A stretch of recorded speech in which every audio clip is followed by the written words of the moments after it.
Retour sur le plateau de TV Finance, la Bourse de Paris va démarrer sa séance et on va donc s'intéresser ce matin au CAC avec vous. Antoine Quesada, bonjour. Bonjour Roselyne. Vous êtes trader, formateur et coach. Alors donc la côte parisienne, on l'a vu, elle a légèrement rebondi hier, plus 0,32% à 6473 points. Oui. Un peu de quiétude, mais cela ne semble être qu'un répit. Effectivement, voilà, on vient d'ouvrir à l'instant, on est à moins 0,85%, 6418, donc les futurs le laissaient entendre une ouverture à la baisse. Effectivement, hier on a assisté à un rebond qui s'est amorcé déjà vendredi en fin de séance, malgré la clôture baissière. On avait vendredi dernier, donc j'étais sur ce plateau, j'évoquais effectivement le fait que on avait, alors là on est en graphique hebdomadaire, on avait un marché qui avait amorcé un retour en arrière. Bon, on l'attendait déjà depuis des semaines. Et cela dit, cette baisse momentanée n'était pas encore totalement affirmée, puisque là, regardez le graphique que je mets ici en hebdomadaire. Donc la semaine dernière, effectivement, on a bien clôturé dans le rouge. Hein, c'est la dernière bougie rouge avant celle qui est entamée aujourd'hui, puisque chaque chandelier dure une semaine.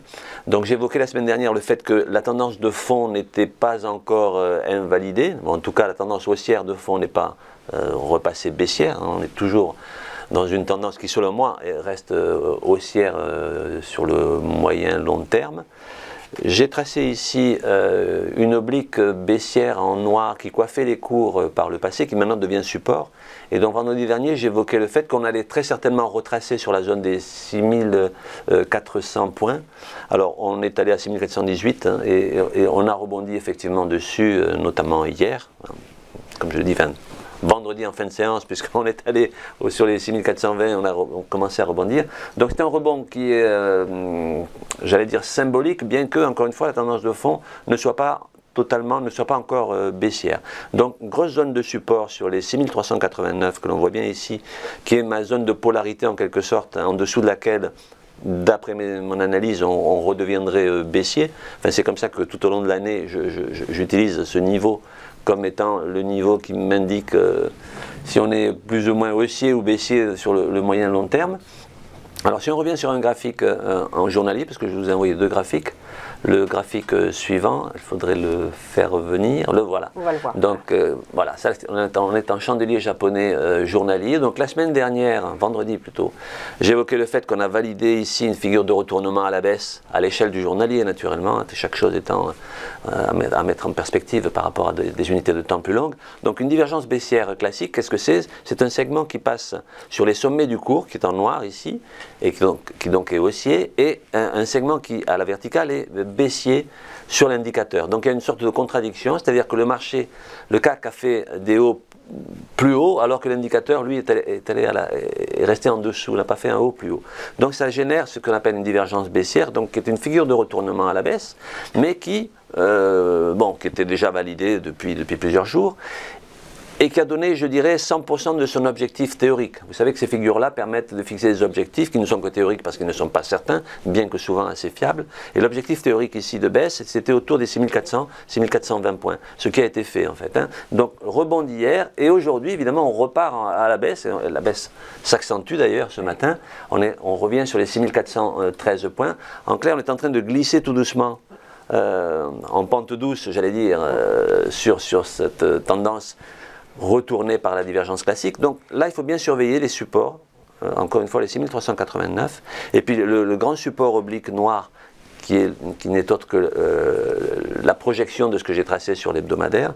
Donc en clair, on est en train de glisser tout doucement vers la baisse. La tendance de fond n'est pas encore inversée. Pour moi, il faudrait passer sous les 6389 points en clôture, voire même sur le deuxième palier de Fibonacci ici, qui est à 6367 points.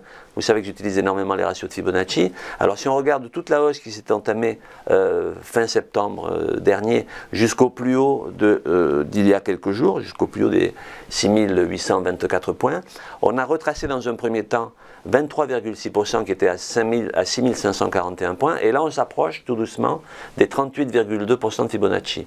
Le 38,2 étant donc les 6387. En dessous de ce niveau, je considérerais qu'il est très probable que l'on amorce un retournement de tendance d'un peu plus long terme, donc à la baisse, naturellement.